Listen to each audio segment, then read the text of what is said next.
Hello students, welcome to Multi Education Corner. So we are here again इस French revolution को continue करने के लिए। और ये हमारा वैसे तो हमारा चैप्टर कंप्लीट हो चुका है, बट बीच में हमने ये वुमेन्स वाला जो पोर्शन था वो स्किप कर दिया था। अब हम इसे क्लियर करेंगे। तो student question is, did women have a revolution? तो स्टूडेंट बता दें, जो वुमेन्स थी उनको बहुत ज़्यादा पॉलिटिकल राइट्स तो वहाँ मिले हुए थे नहीं, ठीक है। 1946 में हमने पीछे भी बात की थी, 1946 में जाकर के उनको वोटिंग राइट वहाँ पर मिला था, ठीक। तो वुमेन्स जो थी वो work as an active participant, यानी वुमेन्स एक एक्टिव पार्टिसिपेंट के रूप में उन्होंने इसमें हिस्सा लिया है, ठीक है। लेकिन उनकी भी कुछ एक्सपेक्टेशंस थी, जैसे कि क्या हो सकती हैं उनकी एक्सपेक्टेशंस। पहली बात तो ये कि उनको काम करना पड़ता था जीवन यापन के लिए, ठीक है, फॉर अ लिविंग के लिए। Women work for a living के लिए काम करती थी। और ज़्यादातर ये वुमेन्स जो थी वो थर्ड एस्टेट से बिलोंग करती थी, जिनको काम करना पड़ता था। और ये काम करती कहाँ थी? फर्स्ट एस्टेट और सेकंड एस्टेट के लोगों के यहाँ पर, ठीक। उनके चिल्ड्रन की घरों में देखभाल करना, मार्केट से कुछ लेकर आना, उनके घरेलू हाउस होल्ड एक्टिविटीज़ में इनकी हेल्प करना, ये सारे काम इनके थे। इसके अलावा अगर एजुकेशन पे देखें तो इन लोगों की पहुंच नहीं थी, means had no access to education, ठीक है। एजुकेशन तक इनकी कोई भी पहुंच नहीं थी। एंड लुक आफ्टर फैमिली, इसके अलावा इनको फैमिली को भी देखना होता था, फैमिली के भी काम इनको करने होते थे। तो ये सारे इनके काम थे। इसके अलावा जो ये काम करती थी उसके लिए इनको वेजेस बहुत ज़्यादा लो दिए जाते थे, यानी as comparison to man women's के जो वेजेस थे वो लो थे, सिमिलर वर्क के लिए भी, ठीक है। तो स्टूडेंट इनकी भी कुछ एक्सपेक्टेशंस थी, और इसको फुलफिल करने के लिए they too had their own political clubs. इनके भी अपने खुद के पॉलिटिकल क्लब्स थे बनाए इन्होंने, जो कौन कौन से? द सोसाइटी ऑफ रिवॉल्यूशनरी, और सेकंड द रिपब्लिकन वुमेन, ठीक है। The society of revolutionary and Republican women के नाम से, ठीक है, पॉलिटिकल क्लब इन्होंने फॉर्म किए। और अगर हम जो रेन ऑफ टेरर था रॉब्सपायरे वाला, जिसमें जैकोबिन क्लब वाला जो चल रहा था टाइम, ठीक है, रॉब्सपायरे वाला जो टाइम था उसको रेन ऑफ टेरर कहा जाता है ना, उसमें अगर हम सिचुएशन देखें वुमेन्स की तो बहुत ही ज़्यादा बुरी थी, बहुत ही ज़्यादा ख़राब थी। इन्होंने अपने पॉलिटिकल क्लब्स तो बनाए थे, लेकिन जो रॉब्सपायरे वाला जो टाइम था उन्होंने सारे के सारे वुमेन्स पॉलिटिकल क्लब्स को क्या कर दिया था? बैन कर दिया था, ठीक है, रॉब्सपायरे ने। और 1791 में कॉन्स्टिट्यूशन बना था।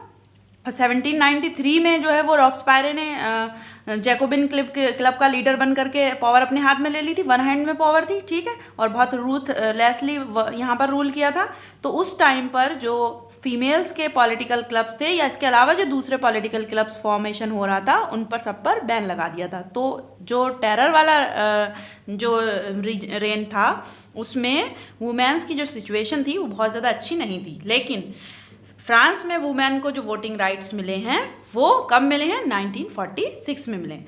अच्छा, changes brought by the revolutionary government, revolutionary जो गवर्नमेंट बनी बाद में, उसके द्वारा जो चेंजेस लाए गए वो कौन कौन से लाए गए? जो वुमेन्स की एक्सपेक्टेशंस को फुलफिल करते थे वो कौन कौन से थे? फर्स्ट पॉइंट जो था वो था क्रिएशन ऑफ स्टेट स्कूल, यानी स्टेट के स्कूल बनाए गए, गवर्नमेंट स्कूल बनाए गए, ठीक।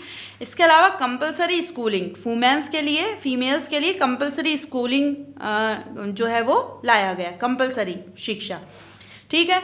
दे could not be force to marry against their wish, यानी उनकी विश के अगेंस्ट उनको मैरी करने के लिए भी फोर्स नहीं किया गया, यानी शादी करने के लिए भी उनकी विश के अगेंस्ट उनको फोर्स नहीं किया जा सकता था यहाँ तक, ठीक है। नेक्स्ट पॉइंट अगर हम देखें तो डाइवोर्स वॉज मेड लीगल।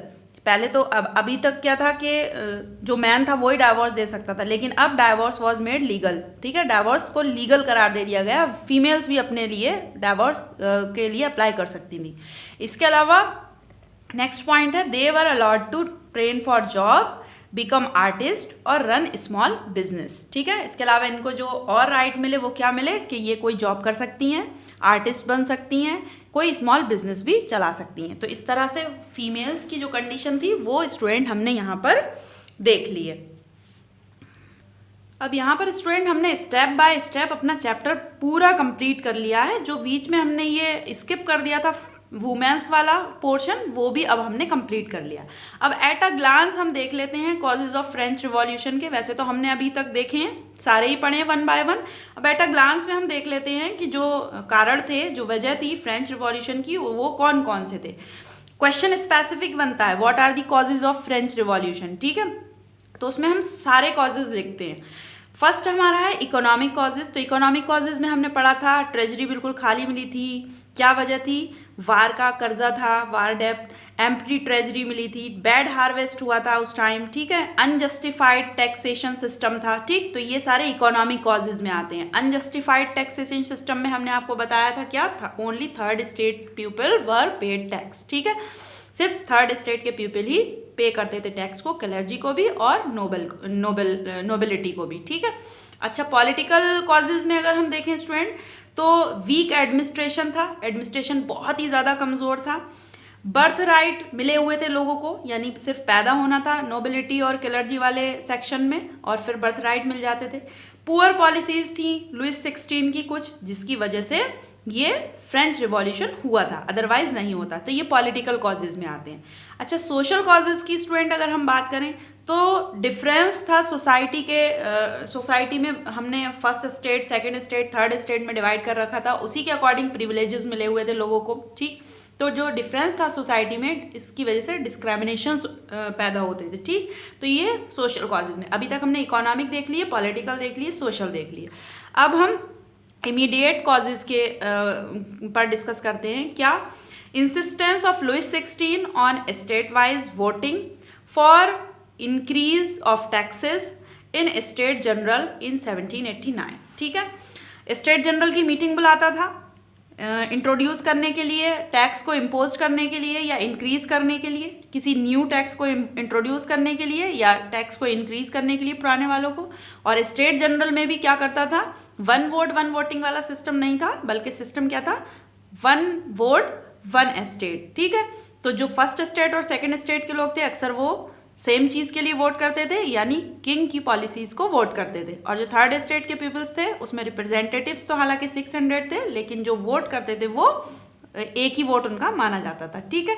तो ये इमीडिएट कॉजेज बना, जिसकी वजह से उन लोगों ने भी रिफ्यूज़ किया स्टेट जनरल की मीटिंग को, और जो लोग थे वो टेनिस कोर्ट में आ गए थे, और वहाँ पर उन्होंने क्या की थी, एक ओथ ली थी कि हम तब तक यहाँ से डिस्पर्स नहीं होंगे जब तक कॉन्स्टिट्यूशन फॉर्म नहीं कर लेंगे। और वहाँ पर नेशनल असेंबली फॉर्म हुई, और फिर वहाँ फ्रांस का कॉन्स्टिट्यूशन भी फॉर्म हुआ, जिसके बाद कॉन्स्टिट्यूशनल मोनार्क बन गया था लुइस 16, ठीक।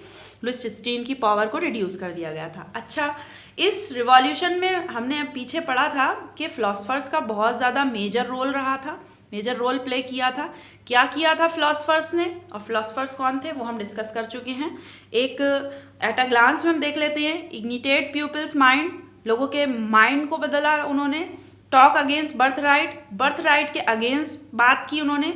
Placed a model of administration based on liberty, equality and fraternity, ठीक है। जो एडमिनिस्ट्रेशन है वो किस पर बेस्ड होना चाहिए, ऐसा मॉडल पेश किया उन्होंने, प्रेजेंट किया। किस पर बेस्ड होना चाहिए? लिबर्टी पर, इक्वालिटी पर और फ्रेटर्निटी पर।